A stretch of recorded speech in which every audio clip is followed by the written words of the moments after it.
आज हम इस वीडियो में पढ़ेंगे, देख रहे हैं ना, प्री बोर्ड परीक्षा इंटरमीडिएट सामान्य हिंदी। कौन सा हिंदी है? सामान्य हिंदी। और पूर्णांक 100 और पेपर कोड है बीजी। देख रहे हैं ना, नया पेपर कोड है बीजी। और सेट A4 होगा, नहीं सेट 3 होगा। सामान्य विज्ञान का 3 पेपर, साहित्य का 3 पेपर। तो इस तरह से हिंदी के आपको 6 सेट मिल गए। मैंने कहा था ना कि आपको कई सेट पेपर मिलेंगे, सिर्फ आपको अधिक से अधिक शेयर करना है। यदि अभी तक आप चैनल को सब्सक्राइब न किए हो तो चैनल को सब्सक्राइब कर लीजिए, बेल आइकन की घंटी दबा दीजिए ताकि आने वाला वीडियो आपको सबसे पहले मिले। ठीक है, तो आपको अधिक से अधिक पेपर चाहिए तो ज़्यादा से ज़्यादा शेयर करिए। पूरे भारतवर्ष के बच्चों के लिए, हिंदी मीडियम से पढ़ाई करने वाले बच्चों के लिए यह चैनल रामबाण है। ज़्यादा से अपने आस पड़ोस अन्य विद्यालयों में पढ़ने वाले या पूरे भारत में कहीं पर भी आपके इष्ट मित्र सगे संबंधी हों, उनको पढ़ने वाले हों, उनको ज़रूर सब्सक्राइब करवाइए, चैनल के बारे में बताइए। समझ रहे हैं? जितना आप अधिक शेयर करेंगे उतना अधिक आपको पेपर मिलता रहेगा। आपको वीडियो में, इस चैनल में पढ़ाई का वीडियो भी डाला जा रहा है, ज्ञानवर्धक वीडियो डाला जा रहा है, जरूर आपको देखना चाहिए, जरूर जुड़ना चाहिए आपको। समझ रहे हैं? ज़्यादा से ज़्यादा शेयर करिए। 6, 7, 8 के बच्चों को फरवरी के सेकेंड वीक से पेपर मिलना, बोर्ड वार्षिक पेपर मिलना शुरू हो जाएगा। तब तक पढ़ाई का वीडियो देखते रहें। और 6 से 9 से 12 तक के विद्यार्थियों का पेपर डाला जा रहा है, प्री बोर्ड और वार्षिक पेपर दोनों। 9, 10 और 12 का प्री बोर्ड, 9 और 11 का वार्षिक पेपर डाला जा रहा है। प्ले लिस्ट में जाइए, जितने भी पेपर हैं उनको एक बार हल कर लीजिए तो आपका पूरा किताब तैयार हो जाएगा। कोई भी क्वेश्चन मिस नहीं होगा, पेपर चाहे जैसे आएगा। समझ रहे हैं? तो जरूर आपको देखना चाहिए प्ले लिस्ट में पड़े हुए सभी पेपर को। पहला क्वेश्चन है, निम्नलिखित प्रश्नों के उत्तर दीजिए। प्रत्येक अंक एक अंक का है। शिक्षा का उद्देश्य, निबंध के लेखक है। खा विकल्प सही है, बा विकल्प सही है संपूर्णानंद। लल्लू लाल की रचना है, आ विकल्प सही है सुख सागर। पर्दा कहानी के लेखक हैं यशपाल, दा विकल्प सही है यशपाल। जो सही है उसमें टिक कर दिया गया है। पर्दा कहानी के लेखक है यशपाल। आवारा मसीहा के रचनाकार हैं विष्णु प्रभाकर। अगला अंगा, बाण भट्ट की आत्मकथा के लेखक हैं हजारी प्रसाद द्विवेदी, दा विकल्प सही है हजारी प्रसाद द्विवेदी। निम्नलिखित प्रश्नों के उत्तर दीजिए, प्रत्येक एक अंक का। कामायनी किस युग की रचना है? द्विवेदी युग की। निम्नलिखित कवियों में से कौन प्रगतिवादी युग का है? रामधारी सिंह दिनकर। तार सप्तक का प्रकाशन वर्ष है 1943 ईस्वी। द्विवेदी युग की रचना है, देख रहे हैं, द्विवेदी युग की रचना है प्री प्रवास, साकेत, भारत भारती, कबायनी। इनमें आप देख लेंगे, जो सही होगा कर देंगे। निम्नलिखित में से कौन सी कृत महाकाव्य नहीं है? साकेत महाकाव्य नहीं है। देख रहे हैं? कृपया पन्ना उलटिए। देख रहे हैं? Please turn over. वीडियो को पूरा देखेंगे, स्किप नहीं करेंगे, अधिक से अधिक शेयर करेंगे, अधिक से अधिक पेपर आपको मिलता रहेगा। अगला है, दिए गए गद्यांश पर आधारित प्रश्नों के उत्तर दीजिए। पहले गद्यांश को अच्छी तरह पढ़िए।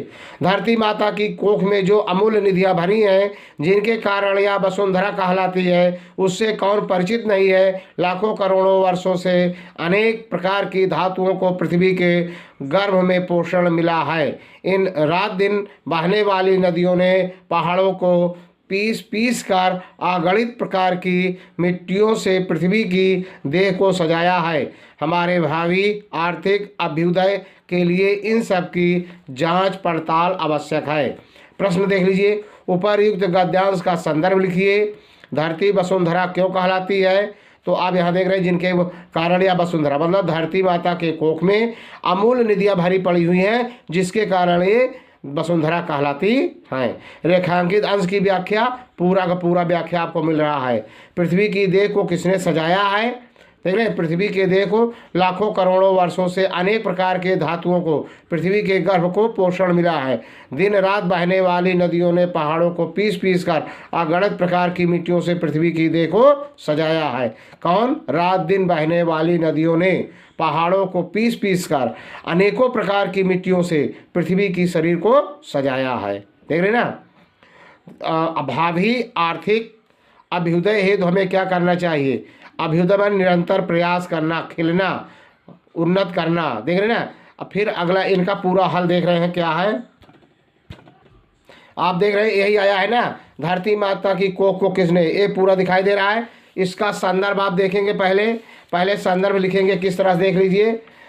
बिल्कुल आपको संदर्भ छोड़ना नहीं है। देख रहे हैं ना। प्रस्तुत गद्यांश हमारी पाठ्य पुस्तक गद्य गरिमा में संकलित डॉक्टर वासुदेव शरण अग्रवाल द्वारा लिखित राष्ट्र का स्वरूप, पाठ का नाम क्या है, राष्ट्र का स्वरूप, इन्वर्टेड कामा में लिखा गया है, देख कामा में दोनों, इसको बीच में गद्य गरिमा को देख लिए कामा में क्लोज है, और डॉक्टर वासुदेव द्वारा लिखित देख रहे नामक निबंध से उद्धृत है, इतना लिखेंगे। अब इसके बाद देखिए जो जो प्रश्न पूछे गए हैं मैंने दिखाया, जो आपको देखना है। आप देखें इसका पूरा व्याख्या, ये देख रहे पूरा दिखाई दे रहा है, जो काले से लिखे गए हैं जो रेखांकित है उनका व्याख्या है, बाकी सभी आपको दिखाई दे रहा है। इसके बारे में खोजबीन करना, इसकी समस्त जानकारी प्राप्त करना हमारी आर्थिक उन्नति के लिए आवश्यक है। देख रहे जितना पूछा गया था पूरा, पहले संदर्भ देख वो इसका पूरा देख लीजिए, भावार्थ व्याख्या।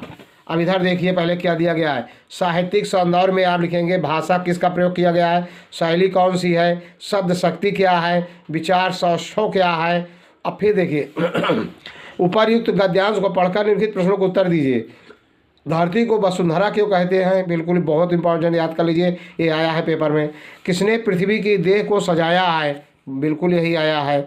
आर्थिक विकास के लिए क्या आवश्यक है, रेखांकित अंश की व्याख्या, पूरा जो व्याख्या था।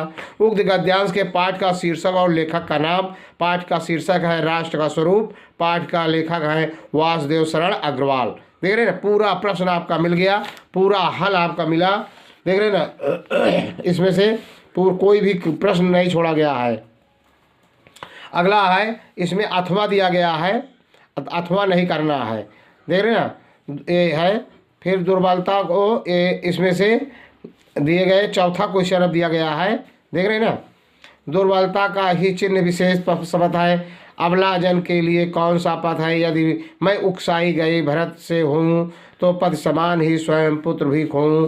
पूरा इसको देख रहे हैं, प्रश्न देख लीजिए। उपरिक्त पद्यांश का संदर्भ लिखिए, रेखांकित अंशों की व्याख्या कीजिए, करके पहाड़ सा पाप मौन रह जाऊं। इसको फिर कह रहा है, राई भर भी अनुताप ना करने पाऊं, पंक्तियों में कौन सा अलंकार है, पद्यांश का भाव स्पष्ट कीजिए, भाषा की विशेषताएं बताइए। ये पूरा प्रश्न देखने उत्तर देखते हैं। देख रहे हैं यही आया है ना, दुर्बलता का ही चिन्ह विशेष शपथ, देख रहे हैं ना। इसका शब्दार्थ, इसका संदर्भ, प्रसंग आप देख रहे हैं। पहले व्याख्या देख लीजिए, पूरा संदर्भ आपको बाद में मिलेगा, इसमें बाद में दिखाऊंगा। पहले इसका पूरा व्याख्या देख लीजिए। अब अन्य प्रश्न जो पूछे जाते हैं उनको देखिए क्या पूछा गया है। अब काव्य संदर्भ, भाव पक्ष में, कला पक्ष में भाषा क्या है, शैली क्या है, छंद क्या है, अलंकार कौन सा है, गुण क्या है, शब्द शक्ति क्या है। फिर उपरिक्त पद्यांश को पढ़कर निम्नलिखित प्रश्नों को उत्तर दीजिए। कैकेयी राम के समक्ष अपने पापों का प्रायश्चित किस प्रकार कर ली, यहाँ देख रहे हैं। कैकेयी द्वारा किए गए पश्चाताप का क्या परिणाम हुआ। अयोध्या के निवासियों में एक साथ भय, आश्चर्य और शोक के भाव क्यों उमड़ पड़े। उल्का सी रानी दिशा दीप्त करती थी, पंक्ति में कौन सा अलंकार है, देख लीजिए। अब फिर कहा है, रेखांकित पंक्तियों की व्याख्या ए है। देख रहे हैं पूरा दिखाई दे रहा है आपको ना। अब यही सब कुछ यहाँ पर आया हुआ था, देख रहे ना। अब यहाँ पर गद्यांश का संदर्भ मैं आपको दिखा रहा हूँ, ये है कौन आया है। इसमें पद्यांश का संदर्भ मैं आपको दे रहा हूँ, रेखांकित अंशों की व्याख्या हो गया, करके पहाड़ सा पाप मान रहूँ, ये पूरा आया है। पंक्ति में कौन सा अलंकार है, पद्यांश का भाव, पूरा रेखांकित अंशों की व्याख्या, पद्यांश का भाव भी आपको बताया गया, भाषा की विशेषता भी आपको बताया गया। संदर्भ देख लीजिए कैसे लिखेंगे, संदर्भ सही होना चाहिए, संदर्भ सही है तो आपका सब सही है, सही है। अब देखिए संदर्भ आप कैसे लिखेंगे, बिल्कुल आपको संदर्भ बिल्कुल इसी तरह लिखना है। देख रहे हैं, प्रस्तुत पद्यांश हमारी हिंदी पाठ्य पुस्तक में संकलित राष्ट्र कवि मैथिली शरण गुप्त द्वारा रचित कैकेयी का अनुताप शीर्षक से उद्धृत है। देख रहे हैं ना, मैथिली शरण के लेखक है और कैकेयी का अनुताप पाठ का नाम है। पूरा हो गया। अगला क्वेश्चन लेते हैं, एक भी क्वेश्चन नहीं छोड़ेंगे। देख रहे हैं ना, पछवा है, कह रहा है निम्नलिखित में किसी एक लेखक का साहित्यिक परिचय देते हुए उनकी प्रमुख रचना का उल्लेख कीजिए। शब्द सीमा अधिकतम 80 वर्ड। ये आपकी किताब से है, किसी भी टाइम है याद कर लेना, चाहे डॉक्टर हजारी प्रसाद द्विवेदी का, चाहे डॉक्टर APJ अब्दुल कलाम का, किसी का जीवन परिचय आप लिख देंगे। अगला है निम्नलिखित में किसी एक कवि का साहित्यिक परिचय देते हुए उनकी प्रमुख कृतियों पर प्रकाश डालिए। इसमें सुमित्रा नंदन पंत का जहाँ लिखेंगे, चाहे रामधारी सिंह दिनकर के बारे में लिखेंगे। बहादुर अथवा पंचलाइट कहानी के सिद्धांत उद्देश्य पर प्रकाश डालिए। शब्द सीमा अधिकतम 80। बहादुर तथा पंचलाइट कहानी के बारे में आप लिखेंगे पूरा का पूरा, एक भी क्वेश्चन आप छोड़ेंगे नहीं, बिल्कुल आपको लिखना है। तो क्या कर रहा है, बहादुर अथवा पंचलाइट की कहानी हम आपको दिखा रहे हैं, 257 पृष्ठ पर है। देख रहे हैं ना, बहादुर अमरकांत कहानी का सारांश पूरा आपको पूरा देख रहे हैं, पूरा दिखाई दे रहा है। इसी तरह आप लिखेंगे पूरा। यहाँ पर पात्र परिचय भी दिया गया, पीछे देख बगल में देख लीजिए साइड में पूरा। और आगे देखते हैं क्या है इसमें। एक भी क्वेश्चन अगर आप छोड़े तो आप पिछड़ जाएंगे, समझ लीजिए। अभी बहुत टाइम है, याद कर लीजिए। बोर्ड एग्जाम देने से पहले ये पूरा पेपर सॉल्व करके जाएंगे तो बहुत ही आपको लाभ मिलेगा, यूजफुल होगा, समझ लीजिए। एक बार एग्ज़ाम देने से पहले प्लेलिस्ट में जितने भी पेपर पड़े हुए हैं उनको ज़रूर हल करके जाना, पूरा संपूर्ण हल मिलेगा आपको, किसी प्रकार की समस्या नहीं होगी। अगला है, देख रहे हैं ना, अगला क्वेश्चन है, क्या कर रहा है भाई अगला, स्वपठित खंड काव्य अथवा स्वपठित खंड काव्य के आधार पर लिखित प्रश्नों के उत्तर दीजिए। अधिकतम शब्द सीमा 80। सत्य की जीत खंड काव्य के आधार पर द्रौपदी का चरित्र चित्रण अथवा सत्य की जीत खंड काव्य की कथा वस्तु। तो कथा वस्तु के बारे में हम दिखा रहे हैं, आपको दिखाई दे रहा होगा। सत्य की जीत द्वारका प्रसाद महेश्वरी, झांसी, बदायूं, प्रतापगढ़, रामपुर, पीलीभीत जिलों के लिए, इतने जिले के बच्चों के लिए सत्य की जीत देखना है। एक कितने प्रकार शीर्षक है इसका, सत्य की जीत खंड काव्य की कथा बस अपने शब्दों में लिखिए। सत्य की जीत खंड काव्य की प्रमुख घटना का उल्लेख कीजिए। सत्य की जीत खंड काव्य की किसी प्रमुख घटना का परिचय दीजिए, उल्लेख कीजिए। सत्य की जीत खंड काव्य का कथानक कथा बस संक्षेप में लिखिए। पूरा इसी तरह से पूरा देख रहे हैं, पूरा लिखते चले आएंगे, पूरा का पूरा आपको दिखाई दे रहा है, एक भी क्वेश्चन आपको छोड़ना नहीं है। आगे देखते हैं और है इसका, बिल्कुल आपको पूरा दिखाई दे रहा है, पूरा ऐसे लिखेंगे, देख रहे हैं ना। आपको अगला क्वेश्चन लेते हैं। अगला क्वेश्चन है ये दिया गया है, नीचे दिए गए, देख रहे हैं ना, दिए गए संस्कृत गद्यांशों में किसी एक का संदर्भ हिंदी में अनुवाद लिखिए। संदर्भ हिंदी में अनुवाद कीजिए, मतलब संदर्भ लिखिए, इसका व्याख्या कीजिए। 321 पृष्ठ पर देख रहे हैं ना, यही आया हुआ है, देख रहे हैं ना।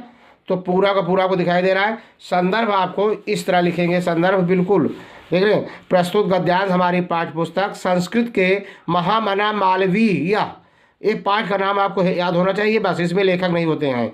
महामना मालवीय संस्कृत के महामना मालवीय पाठ से उद्धृत है। उसके बाद व्याख्या ये पूरा लिखेंगे, अनुवाद इसका पूरा करेंगे, यहाँ से यहाँ तक आया है, जन जन में उपस्थित हैं, देख रहे हैं ना। अगला फिर जो है इसमें क्या आया है, पूछ रहा है। अगला है दिए गए पद्यांश का संदर्भ सहित हिंदी में अनुवाद कीजिए, देख रहे हैं ना। परोक्षे कार्य हंतारम प्रत्यक्षे प्रियवादी नाम वर्जते तद अदृशम मित्रम विस्कुंभम पयोमुखम, देख रहे हैं ना। इसके बारे में देखते हैं, देख रहे हैं ना, यही आया हुआ है ना, आपको दिखाई दे रहा है। परोक्षे कार्य हंतारम प्रत्यक्षे प्रियवादिना और वर्जते तादृशम मित्रम विस्कुंभम पयोमुखम, देख रहे हैं ना पूरा इतना कितना आपको दिखाई दे रहा है। संदर्भ कैसे लिखेंगे, प्रस्तुत, देख रहे हैं ना, प्रस्तुत श्लोक हमारी पाठ्य पुस्तक संस्कृत के सुभाषित रत्नानि नामक पाठ से उद्धृत है। बाकी इसकी व्याख्या कर देंगे सरल शब्दों में, देख रहे हैं ना, ये आपको दिखाई दे रहा है, बिल्कुल आपको अनुवाद पूरा दिखाई दे रहा है, देख रहे हैं ना। अगला क्वेश्चन लेते हैं, क्या है भाई, देख रहे हैं, देख रहे हैं। निम्नलिखित मुहावरों में किसी एक का अर्थ लिखकर वाक्य प्रयोग कीजिए। तलवार की धार पर चलना, दाल में काला होना, देख रहे हैं ना, नमक मिर्च लगाना, टका सा जवाब देना, देख रहे हैं। तो एक किसी एक का, तलवार की धार पर चलना, मुसीबत मोल लेना या कष्ट उठाना, देख रहे हैं ना। हमारे वीर सैनिक या हमारे देशवासियों ने अंग्रेजों को देश से मार कर निकालने का जो काम किया वो तलवार की धार पर चलने के बराबर था, देख रहे हैं ना। अपठित गद्यांश को पढ़ करके उत्तर देना है, बहुत सरल है, लेकिन इसमें गद्यांश देखिए, गद्यांश तो दिया गया है लेकिन इसमें प्रश्न नहीं पूछा गया है, तो आप नहीं दिया गया, पूरा आप पढ़ेंगे, दिया गया है। चलना किस किस का स्वभाव है, तो आप पहले एक बार पूरा पढ़ लीजिए तब आपको समझ में आएगा। देखिए ध्यान देंगे, चलना मनुष्य का स्वभाव है। पानी भी चलता है, हवा भी चलती है, समय भी चलता है और मनुष्य भी चलता है। तो चलने का स्वभाव किसका किसका? पानी का, हवा का, समय का, मनुष्य का। प्राचीन समय में एक स्थान से दूसरे स्थान पर पहुंचने के लिए मनुष्य मीलों पैदल यात्रा करता था। कई बार यात्रा इतनी लंबी हो जाती थी कि वर्षों लग जाते थे। मार्ग में यात्री बीमार होकर मर भी जाते थे। फिर पालकियों का प्रयोग किया जाने लगा। इन्हें 4 लोग उठाते थे, मगर रास्ते में चलते चलते थके लोगों की जगह लेने के लिए 8 या 12 लोग साथ में चलते थे। पालकियों का प्रयोग स्त्रियों के लिए किया जाता था। पालकियों का प्रयोग किसके लिए? स्त्रियों को लाने के लिए प्रयोग किया जाता था। अब इसके बारे में और देखते हैं क्या इधर है। पहिए के आविष्कार से मनुष्य का जीवन ही बदल दिया। इसके आविष्कार से सर्वप्रथम बैलगाड़ी द्वारा यात्रा सुगम व सस्ती होने लगी। धीरे धीरे इसी पहिए से मशीन से चलने वाली गाड़ियां सड़कों पर दौड़ने लगी। चलना किसका स्वभाव है? आपने देखा। पलकियों का प्रयोग किनके लिए? स्त्रियों को लाने के लिए। किसके कारण मनुष्य की यात्रा सुगम हो गई? पहिए के आविष्कार होने के कारण मनुष्य की यात्रा बिल्कुल सुगम हो गई। अगला है, निम्नलिखित शब्दों वर्गों का सही अर्थ चयन करके लिखिए। वसन, व्यसन। वसन माने होता है वस्त्र और व्यसन माने होता है बुरी आदत, खराब आदत, यहाँ आदत है, तो सा विकल्प सही है। अगला है अम्बुज, अम्बुद। अम्बुज माने होता है कमल और अम्बुद माने होता है बादल, तो सा विकल्प सही है। समुद्र और कमल एक नहीं, गा विकल्प खा देखते हैं। निम्नलिखित में किसी एक शब्द के 2 अर्थ लिखिए। अंबर, विधि। तो विधि वाला के मतलब 2 अर्थ बता रहे हैं। विधि, विधि माने होता कहते हैं विधि, कानून, नियम, संबत, कानून से काम करना है ना। और एक विधि माने ईश्वर, ब्रह्मा को भी विधि कहा जाता है। ठीक। गा, निम्नलिखित वाक्यांशों के लिए एक शब्द का चयन कीजिए जो आंखों के सामने हो। प्रत्यक्ष, क्या कहते हैं? प्रत्यक्ष, बा विकल्प सही है। जानने की इच्छा रखने वाला जिज्ञासु कहलाता है। निम्नलिखित में से किन्हीं 2 वाक्यों को शुद्ध करके लिखिए।